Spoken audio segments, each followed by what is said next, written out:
तो भाई लोग आज हम आए थे हमारा कुएं पे। दिखाऊं तमन हमारा कुओं बोर से હોલમાં કિલો છે પાઇપ નાખવા માટે खेती करी છે ઘઉંની। देखो ઘઉંની खेती करी છે। लाइट લઈ આવ્યા છે।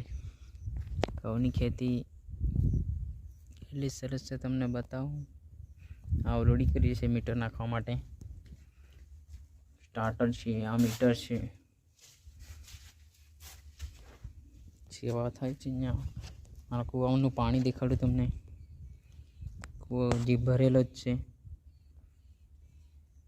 ઘઉં લીલીછમ વાળીઓ છે કૂવાના લીધે। જુઓ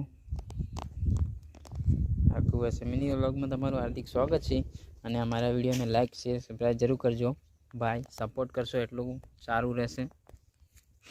આવા નવા વિડીયો બતાવતા રહેશું, આગળ વધશું। જય શ્રી રામ, જય મહાદેવ।